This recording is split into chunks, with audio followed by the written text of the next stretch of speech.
Welcome back to Boys and Ghouls Film Review, folks. I'm your host, Sarah Stephenson, and this is my co-host, Mike Stephenson. Hi, guys. So today we are going back to where it all began, to most people, the movie called The Blair Witch Project, the found footage movie that is sort of the founder for the whole footage film era. It started all the other people saying, hey, we can do this.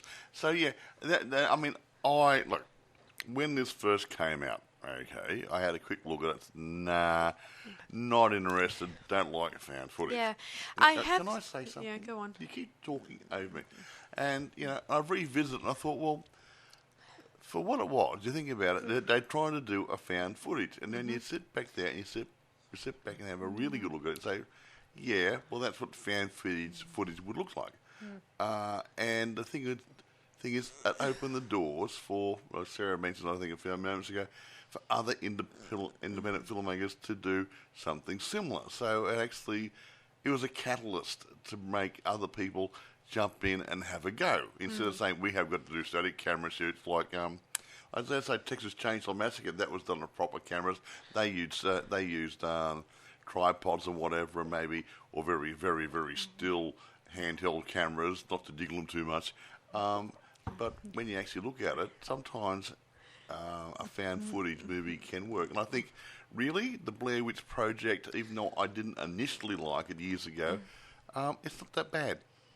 But it's what it is. It's independent, which actually made a doorway for all the other independent movies. Yeah. So, as I was being interrupted before, I was going to say, guys, that this movie may have not been my cup of tea, but other found footage movies have been my interest, my forte, like the house that October built, the Hell House, the LLC, franchise that was such a blast to watch, and there are probably a few more I could think of, but there are a few I don't really like too much, like that witch one we previously reviewed. I didn't like that one too much because it was relied on too much of making it look more like relied too much of the craft old movie, and it didn't feel like it was very believable, especially with the dialogue. Would you say, Mike? Okay.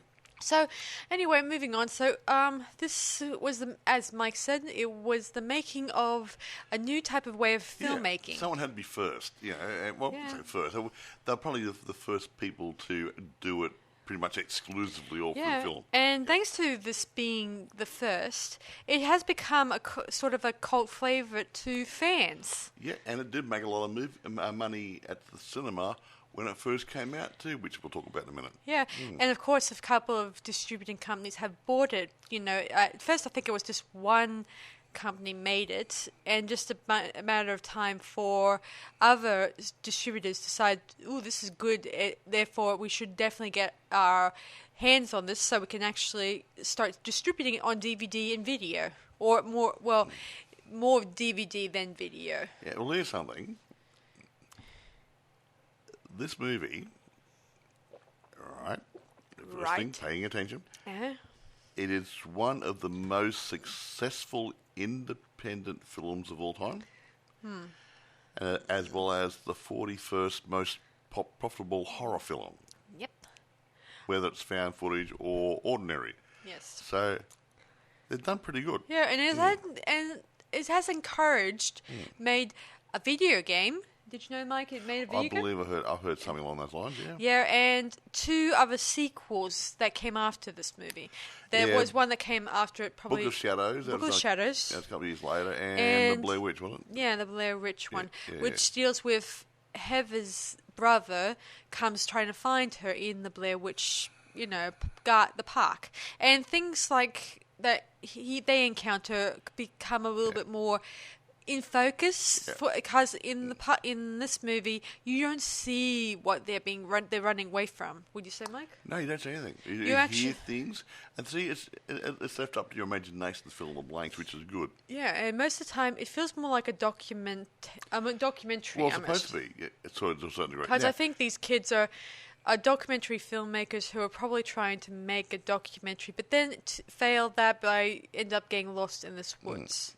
Now, anyway, go on. Have a think about this too before I go on to the other bits. this film was credited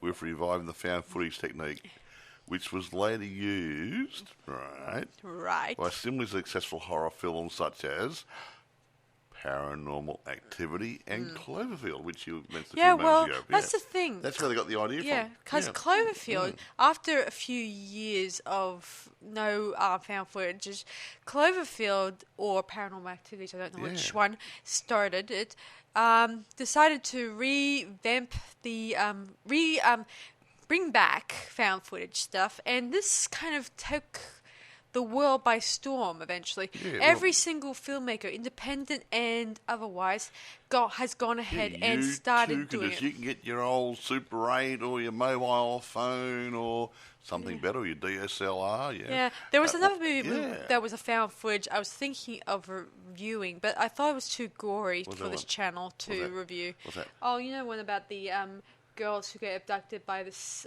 sicko they met online, and they get kidnapped, and and they get dumped in somewhere, and she went looking for a friend and whatever. That's a bit gross. That one. I mean, what was it called? That was Megan. No. Megan's missing. Megan's missing. Yeah. That one's a bit on the gory side, and it's a little bit disconcerting. It's closer to home when it comes to. And it's a little bit. I wouldn't recommend, because you'd have to be okay. It's a bit. Okay, like I said, too close to home. It's too real. Yeah. So anyway, Mike. Now here we go. Produced by yada yada. Okay, produced by Greg Hale and Robin Cowie. Directed by Daniel Myrick, Myrick, and Eduardo Sanchez. Why two directors?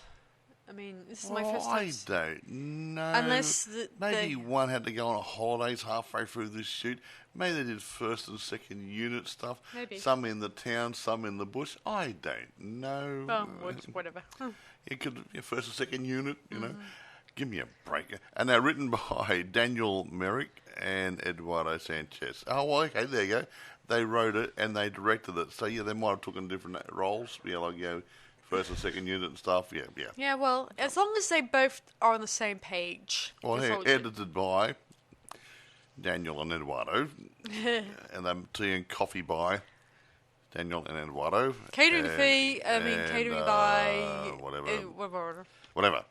First aid by Eduardo. Anyway, starring-wise, let's just talk about who stars in this, even though this is a very easy one. Hang on, stars. They're all dead now. So.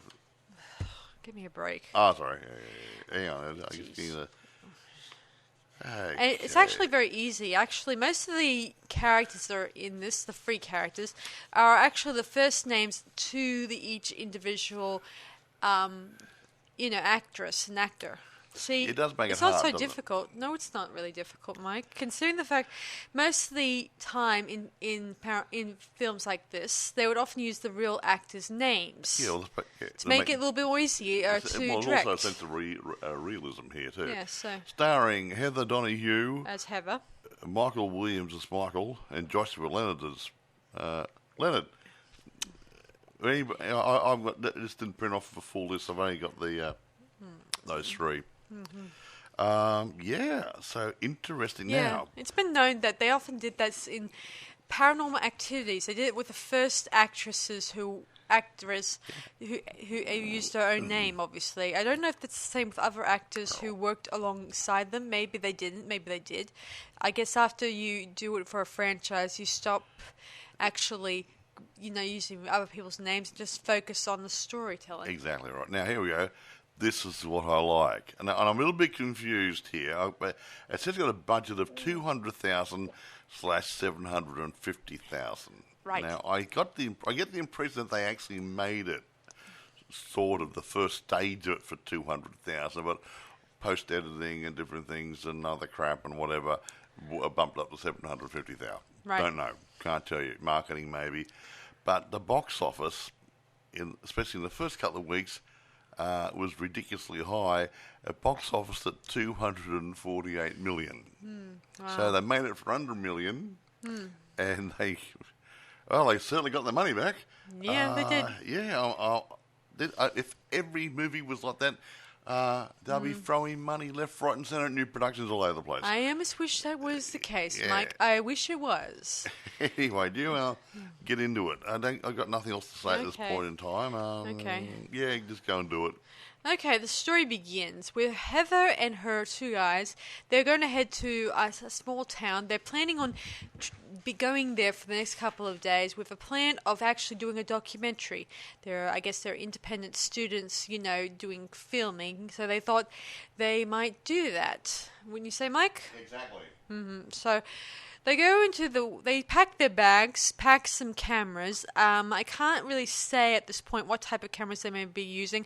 Mike has a good idea which ones he may I think they're using handy cams and similar because, they had one which I used to have one way back when. It's a good size, a Sony one I think it was, and it was quite good, did low light and everything, and it used a small cassette inside it. So I think one of the guys had a shoulder one. Yeah, I think they did. A bigger one. Yeah, there was a slightly big one and a few handy cams, obviously, of course. Anyway, so they head to this little small town of theirs, and there they interview a few of the locals. They talk about some kind of Blair Witch. I don't know if it's really referring to an actual witch who casts spells and stuff like that, or just someone who went around abducting children. According to them, there's been a lot of abductions and missing children in the area, so there's no working out how this is all happening. So they go interview a few people, a few weirdos, local weirdos, like an old lady in the woods who just tells them, that she knows why they shouldn't go into the woods. Yeah. Well, it's not usually like that. Anyway, so Mike, what do you think about this movie so far? Well, will you stop giving me hand signals? I have to do something at the other computer, okay? Well, leave the computer thing tomorrow or later. No, it was for these. Where do you get it? We didn't write down. Okay, fine. Okay. Right. What do I think? Initial impressions. What was the impression? Initially, when I first saw it, I thought it was a bit boring and slow moving. But when you sit down there and actually watch it, and really watch it, you find out it travels along pretty good. You're not going to. It's not an action horror. It's a supernatural horror, which is more like a drama. They're a little bit more slow moving, and it builds up slowly as they realise they're lost. Yeah. And then they start to panic a bit. And they said it builds up, and they think they're being stalked by something rather which we don't see, and it builds up nicely. I think. First they miss some important things, like they lost a map, lose the compass. Well, they didn't actually. I read up a bit more that the guy, remember, he said, "Oh no, you lost it," and she said, "No, I didn't lose it. I normally have it in his pocket." And the other guy, who she's arguing with, he actually threw it in the river when he was frustrated. I see. So that's the reason why they got lost, because he threw the map into the river. Idiot. We're lost. He got the map and threw it away, and see, he forgot he had the map. Oh yeah. Aha.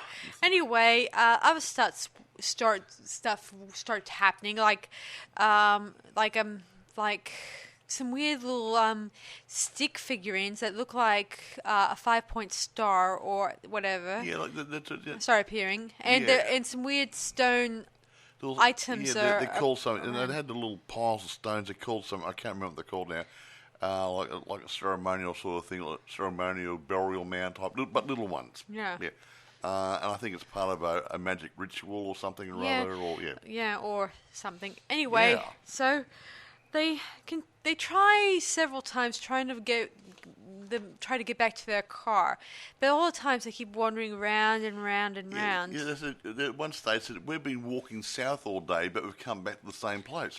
Yeah, like they kind of went in the same direction, and then they ride back at the same bridge. Yeah, there's a log across the river, and they said, well, it's the same bridge. No, we've been walking south all day. We should be miles away from it, or kilometres, whichever country you're in. Yeah. And the group argues, and the boys start hating. The testosterone's rolling around really good. Yeah. Anyway, they soon get. They shut up they they turn in, obviously, and then we don't know what happens next. But one of the boys somehow disappears, and we don't even know what happens. Yeah, they don't even explain what happened either. No, we're not supposed to be found footage. They leave you. Ooh, what happened to him? Anyway, now we have 2 people remaining, and they continue wandering through the woods, slowly driven insane by all this. Yeah, exactly right. Even Heather takes this time out to film herself and tells her parents how much she loves them and all that stuff. She's made a mistake coming out here in the woods. Yeah. I think she should have done a documentary on homeless people instead. That would have made it a little bit more less safe. Or the mating habits of ants or something or other. Yeah, something. Something close to home. Yeah. Exactly. But I guess she wanted to do a documentary on a legend, like Bigfoot legend, if that's the word. Would you say, Mike? Somewhat. So much a lot of people want to find out information about the Bigfoot. You know, and that's. It seems like it does brings up a lot. The problem is something like something with Blair Witch. If that was a real story, and you went to a local thing, there's a lot of what's the word I'm looking for? There's a lot of a local myth or legend in that area, urban legend, whatever. Yeah. And people are very free to talk about what they've heard and what they believe. Now, when it comes to something like a Bigfoot, Sasquatch, whatever, say, I saw one in the woods years ago, even that's all you're going to get. You're not going to get anything else. So, yeah, a bit better doing a Blair Witch or something like that, yeah. Yeah, so anyway, they continue wandering, and eventually, I don't know how, but they end up, later on that night, they arrive at a sort of shack in the woods, and there they keep hearing their friend's voice. It's hard, screaming out for help or screaming. They go up to the attic or go to the top floor. I'm not sure. They keep hearing his voice. They thought they might see him there, but he wasn't. And then the same person is calling them from downstairs. So they quickly end up scattering downstairs. The basement, yeah. And so he goes, no. I think at this point, I'm not sure which one it is, Michael or Joshua, who is holding the coloured camera, or whatever. I think it's Heather who's holding the black and white camera. See, they have one that's colorized, and the other one is black and white. Yeah. I know Mike has explained it to me that cameras can somehow set to black and white. You can get it. Most decent cameras, well, past couple of decades, you can set for colour. Black and white, sepia, and probably some other different colours. Yeah, and I guess if this wasn't, it was in ordinary sepia, they'll try in ordinary lighting to put over it was an old camera back in the 90s. Yeah. No, pre-90s, 1990s, because that's when it was actually made. So anyway, they head downstairs, and somehow his camera kind of falls to the ground, and that was the last time we ever see of that camera. Then Heather soon arrives there, and she sees him in the corner. See, in the legend, one of the people who abducted the kitties stuffs one in the corner, and while killing the other one. And Heather, Heather gets somehow a force throws her against the ground, and I guess she's dead. Well, maybe or unconscious or whatever. We don't know. Anyway, then the credits roll, and that's all we know about what's happened. Okay, now. Firstly, before you start talking, this is the part that gets me for found footage. Got it. They found a cabin in the woods, which I didn't know where it was. Yes.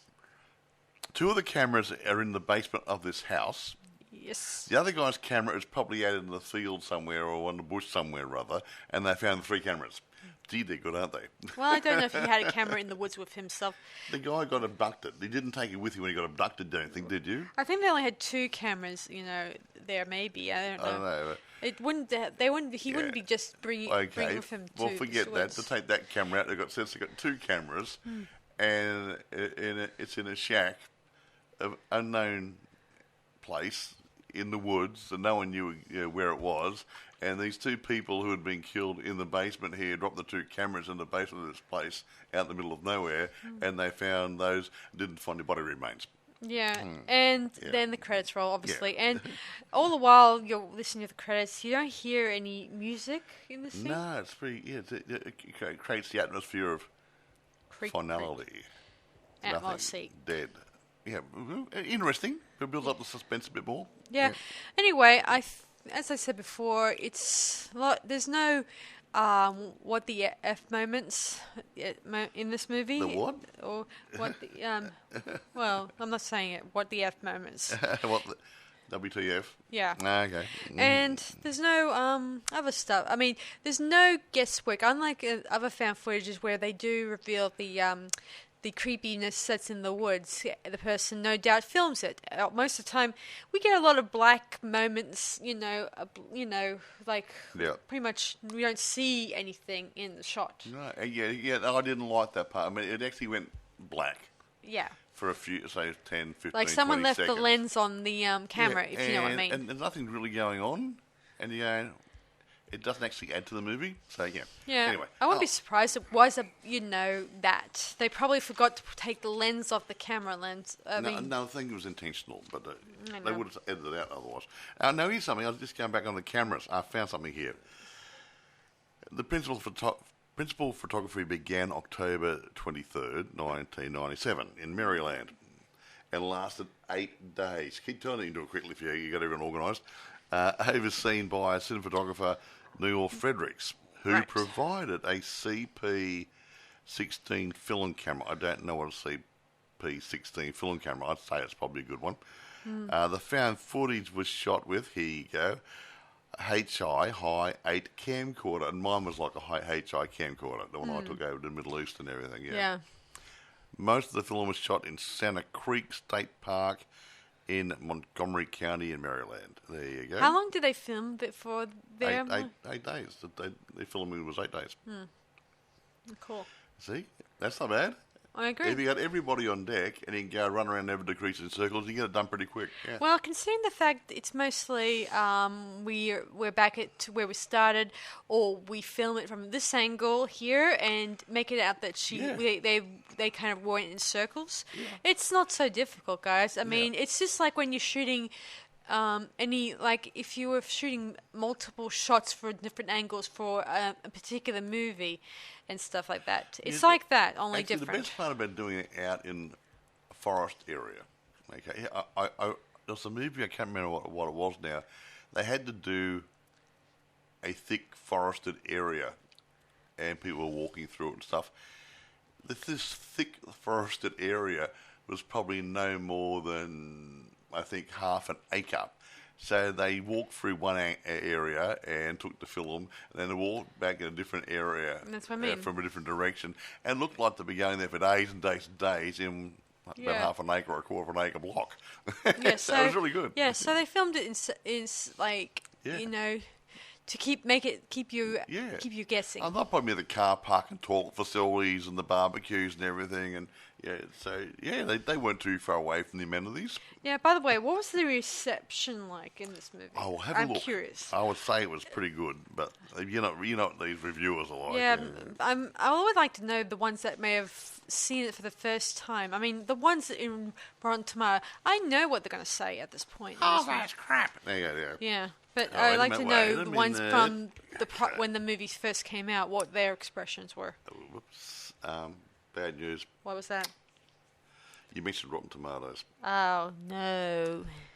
It gave 86%. Figures. 86%. They loved it. Based on 165 reviews. Is that even including the ones from the past? I don't know. No, I don't know.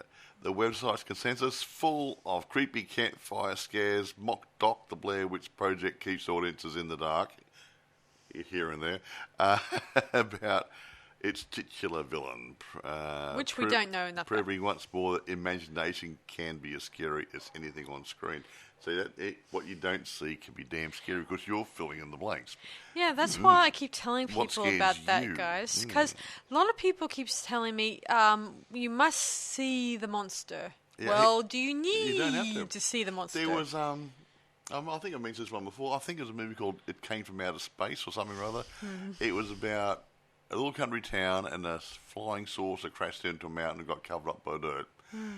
And you don't see the creature. All you're seeing most of the time is when the creature is around, you see it from the creature's perspective, and it's the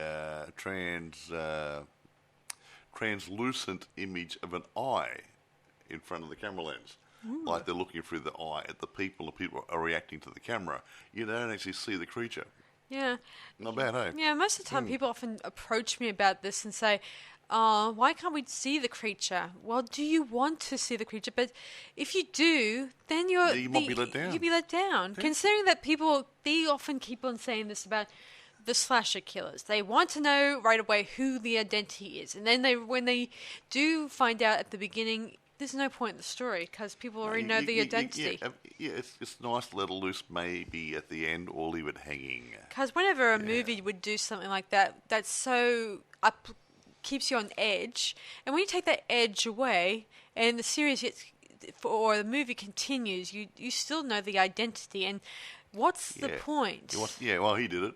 It's even like that new Saw movie coming out. I mean, I'm not rooting for the victims in that movie, but I'm looking forward to seeing what John Crane has up his sleeve. Basically, you're talking about not knowing what's going on. Remember Psycho? Yes. First came out, okay? Mm-hmm. The original Psycho. Yes. Okay. Now, everyone, I'd say everyone, most people, when they saw that movie, saw, okay, here is this nice young man who's looking after his mother, but you don't see the mother, and she's a very dominating lady and everything else. It's only right near the end of the film you realise his delusional mum's dead and he's got a dual personality. But that's kept really to the end of the movie. So you think, oh, mum's a homicidal maniac. No, this nice guy is. Interesting. So that's where it's good holding it off to the end. And, I didn't see that one coming out of left field. Yeah, that sort of stuff. It's really good. Anyway, getting on to the critics. Metacritic. The film received universal acclaim and was awarded its must-see badge with a weighted average of 81 out of 100. So the box office and the critical response, the critics, are on the same page for once. Well, I imagine when this came out, I think people were looking for something new.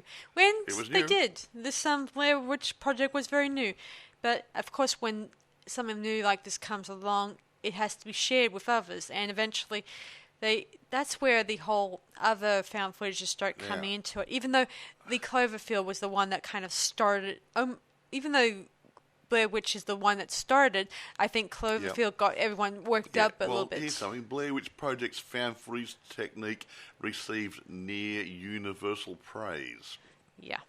And here's one out of left field. Remember Roger Ebert? He's passed away a few years back. From the Chicago Sun-Times, gave the film... Here it comes. 4 stars. That's the highest rating he can give. That's an interesting approach. He says, and called it an extraordinarily effective horror film. Gee. Normally he would have pushed this down into the ground and covered mud over it and say, I don't like it. He liked it. The man would give Jurassic Park and Indiana Jones bad ratings. Yeah. If you ask him very nicely, could you give me a good rating on this movie? Peter Travis from Rolling Stone said it was a groundbreaker. That's nice of Todd McCarthy from Variety said, an intensely imaginative piece of conceptual filmmaking. Mm-hmm. Blah, blah, blah. It just goes on. Everyone, some critics were less enthusiastic and deemed it overrated, as well as a rendition of the ultimate triumph of the Sundance Scam, whatever. Sundance Scam? No, I don't. Make a heartless movie, home movie, get enough tricks to blurb, blah, blah, blah, blah, blah. Blah, blah, blah. I mean, if those who can make them, those who can't become film critics, hey, they just didn't like the bloody thing because they couldn't do it themselves. Okay, right. But come and it's overrated because blah, blah, blah, blah, blah. They got everyone on board.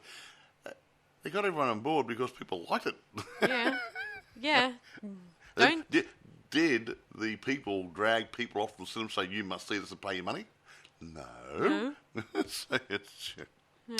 And people probably saw it more than once, and then they bought it for the home collection as a VHS tape back in those days, and possibly DVD, and maybe even Blu-ray now. Most of the critics loved it, which is good. Even Roger Ebert, and that was a surprise. Yeah. Yeah, it's an interesting approach, guys. I don't always agree with Roger Ebert. I agreed. Yeah, most of the time, but yeah. those two guys, they continue to trash even movies that have become cult classics. But it's personal taste. They don't particularly like a particular style of movie, so they won't give it a high rating. Yeah. But he liked it because it was innovative. It was different. It is. Yeah, so all these people loved it. And like I said, I didn't like it that much at the beginning. The first time I saw it a couple of years ago. And I didn't even watch the whole movie. I said, oh, crikey. Yeah. I watched it with Sarah for the purpose of this review, and I thought, maybe I was wrong. It was a little bit slow moving because it's not an action movie. It is a supernatural horror. Mystery. A mystery, whatever. So it moves a little bit slower than an action movie, but it builds up nicely. It doesn't go blur, blur, blur, boring, boring, boring. Oh, look, there's a bone on the ground, or there's a black crow over there. No, it didn't go that. Just the storyline, the interaction of the three people, it seemed to work pretty good. Anyway, guys, one day we'll review the sequel, not the Shadow of the whatever, which one, but we'll review the Blair Witch, obviously, one later on. Why not? To continue the story where it left off, even though the other one was a sequel too, but that one was more of a closer connection to than that one, obviously, because that one deals with a bunch of other students who were just wanting to know what happened at Blair Witch. Follow in their footsteps, to go bowl, to go where everybody else went and didn't come back. I don't even know if they use the same filming style in that. I mean, I think they did the same filming style with the new sequel to Blair Witch, but I'm not sure if they did the same thing with the Shadow of the Witch one, obviously. Exactly. I don't even know if they did. Maybe they didn't. I'm not sure. I could be wrong. Anyway, so let's rate this now. I'm sorry, this is going to be one of our shortest reviews ever. It's only short because we don't want to bore you going over it and over and over it, because it is what it's a found footage. It is what it is. It was basically done on a relatively shoestring budget sort of thing. Yeah. And it made a monster at the box office. Yeah. And we don't know what it made at home media. As over tapes and DVDs over the years, but I'm sure it'd make a lot more money. Yeah. One thing that interests me, did you ever find any information about the directors? Did they go on to bigger and better things? Bigger and better things? I never look for that. I can't look at everything. I could, and then we could talk about them, and then we talk about the dogs and cats and whatever else. Well, I'm just curious about whether did this film open new doors for them. I mean, it does sound like it opened new doors for them by the sounds of it, when you say, Mike. Possibly. Considering the fact that this movie goes on to become a well-liked and something went right with it. They made books, they make video games and stuff, and there's lots of good groovy things, didn't they? Yeah, they went through different, stuff to get it to be more and more interested in. Yeah. Although it's not for everyone, as I said before. I mean, the other found footage movies I like the most were the ones I mentioned just earlier prior, guys. And they have a lot more interesting interactions and a lot of bits that keep your eyes open, mostly. It does help. And the rest of the other times, it's mostly a lot of, guesswork. While in this one, it had a lot of guesswork. Like, it keeps you wondering, what's the thing that's chasing them in the woods? Yeah. I know. It's a repossession agent. Okay, they want to take the cameras back. No. The camera hiring guy. You didn't pay your deposit. We want your money back. Stuff like that. Although they were stuck in the woods, getting back to the shooting. I mean, you could do a movie like this. I mean, they spend a lot more money, obviously. Mm-hmm. You could technically make a film like this pretty much next to nothing nowadays. You can if you want to. No, your mobile phone quality is a lot better now. Mm-hmm. You got GoPro cameras. Mm-hmm. You got digital.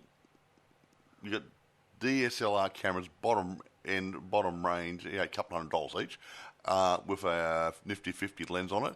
You could technically go out and make a movie with a couple of cheap cameras and some well-meaning people who want to work for free, and you can actually make a movie such as this for next to nothing and still make a good movie. And that's what I like to inspire people out there to do. If you have a dream, make it so. It won't happen by thinking about it, sitting there watching telly or watching some streaming on your PC. Get out there and have a go yourself. You might be surprised at what you can achieve. Yeah. You will be surprised, considering the amount of genres out there that could inspire you, or you could just go out and make your own genre from the found footage. Just don't try to make like a whole video. Yeah. No. It's always actually, I think if you play your cards right, if you can pretend it's a holiday video, and then it goes sour, and then something is a wrench is thrown in the system. Yeah, and something goes wrong. Yeah, something goes horribly wrong. Well, what's that one at the water slide park? That one's called Aqua Slash. Aqua Slash. Now that could have been done as a holiday sort of thing there, and get rid of all the superfluous stories and have these people being killed in the pool. Made a shorter movie. I gotta admit, every time I think of that movie, I feel like it was a shattering disappointment. It was, but still, I'm saying you could do something like that. Maybe not the blades inside the water tube. Yeah. But you could actually, people go somewhere and have a holiday and crap happens. I just wouldn't mind if it didn't had the kills directly at the end. Maybe it would have been good from the opening to the middle to the end. You'll have a lot of kills. There should have been something else happening during the movie. It was a bit slow getting up to the end. Yeah, because we have one kill at the beginning, two, I should say, because it's two lifeguards. And then in the middle, we have drama. All personal crap. Crap. Yeah. And then by the end, we go to the big scenario with the slides. Where the people slide down the slide and then some of them get sliced and diced, killing them and including some the other guys. And then it makes you wonder who's going to clean the pool. And eventually we find out who the person is, and then we fade out. Yeah. Anyway, getting back to that, the Blair Witch Project. Yes. Go back to it.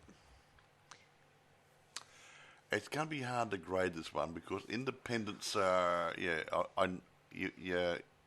don't want to compare it to an A-grade movie made by a studio where it's an independent, reasonably A-grade type movie. I'm going to give this 9 because of the imagination and the way they've held it together with 3 people. The filming wasn't too bad. The acting was quite reasonable, passable. A good storyline. Only thing I didn't like about it, the reason I wanted to give a little bit an extra couple, half a point or something, is there's a couple of parts there they just have black screen, and unless they couldn't get away with explaining that part, obviously. Yeah, but the point is, not a lot was going on behind the scenes. So like, the lens cap was still on. Well, that's fine, but as a viewer, even if it's a shadow or the side of someone's backpack, the camera's laying down on the ground, at least something instead of just having a black screen. That's what I was just saying. I get it. That's just me. But because just going in the background, nothing's happening.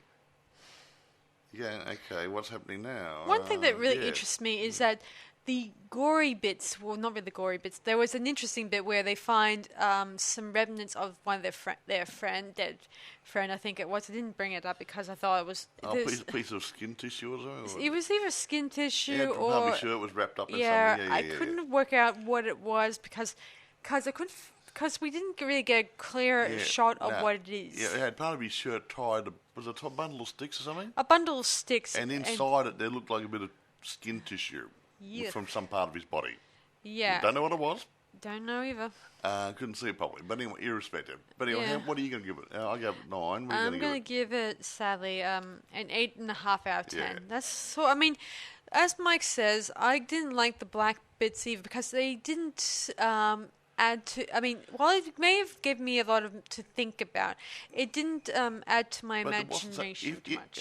I could handle a black screen if something really severe was going on behind the scenes. Yeah, if there was growling and a bit of noise, I could probably be able to identify. It was a little bit too tame. Yeah, so. Like, I mean, I thought the props, like the 5-star pentagram things that keep showing up in this movie, and the weird stone idols that kept popping up. These ritual, what are they called? They got a name for them. There's ritual things. It would be nice in that movie. They have a time to explain. I don't understand what the 5-point star means. It's a witch cult. Well, it's a witchcraft, the 5-point star, the pentagram. But remember in Babysitter too? Yeah. They had those things in that little beach area where they had the 5s. I think they used that in the movie. They were 5-pointers as well. So it's a 5-pointed sort of cross where you put people on. Yeah. Anyways, so as I said before, the other stuff with the stone bits, which doesn't really explain. I think cans or something, K-A-I-R-N-S or something, or I can't remember. Well, the stones anyway. There was no explanation, or even the bundle indicating anything. Whether it doesn't give you any explanation. The sticks, I think, has got something to do with like earth, wind, and fire type stuff in rituals. Yeah. I think. I don't know. I mean, it would be nice if there was a bit of a. Even though I like the suspense, don't get me wrong, but it just feels a bit, those parts where it was mostly black and Heather and the other guy don't even really go into details about what they saw or seen. Here it is. I got some notes here. I took off the computer. When they unwrapped that bundle of sticks with the piece of clothing on it had some of his teeth and hair in there. I thought that those white bits were teeth. I wasn't sure if they were teeth or white rocks. I couldn't tell. Yeah. Well, hair and teeth would often be used. Blood all over the teeth where they ripped out his They would mouth often use those for rituals. The hair part, Well, it could have been likened to like voodoo dolls. They put some hair and toenail clippings or whatever and that sort of stuff in the wax or the clay. It could have been something similar to that. Yeah. I gotta admit though that I do wonder to myself, maybe they disturbed something when they were at the site which could explain why these things were happening to them. Maybe they disturbed something that they shouldn't disturb, like pulled down something that was not meant to be pulled down, stuff like that. Well, they knocked some cans over. Yeah, I think I think those cans may have been could have. Let ritual loose ceremonial stones or something. It may have let loose a spirit or angered even a spirit. Yeah, somewhat. Anyway, so you've done mine. I've done mine. You've done yours. Where do you get it?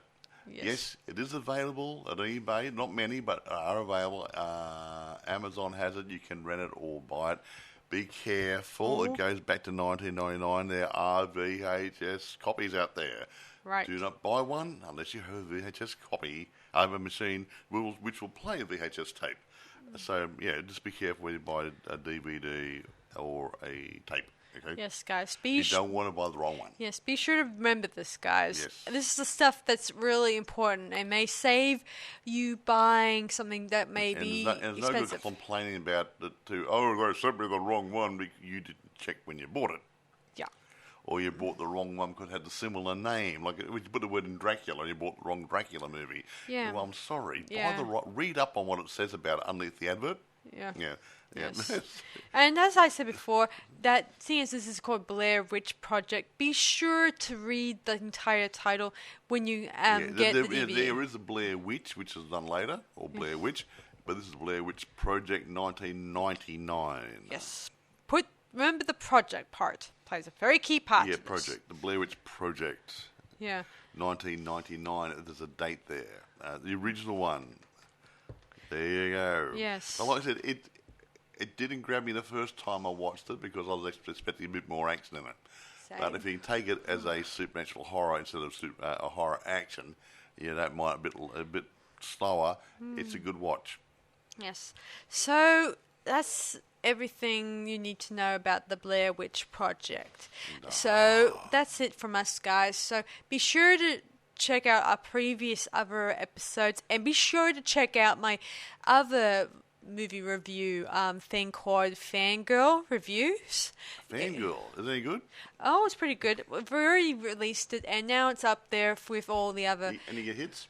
Well, getting quite a few hits. Oh, cool. So that's good. So be sure to share it with your friends, and be sure to like and subscribe and comment on these videos. Will be appreciated. Your comments will be appreciated on these videos, guys. We would love it if you guys would send out your thoughts on these videos. Yeah. Okay, that's about it from us, guys. So this is Sarah Stephenson. And Michael. Saying see you guys around on Boys and Ghouls Film Review.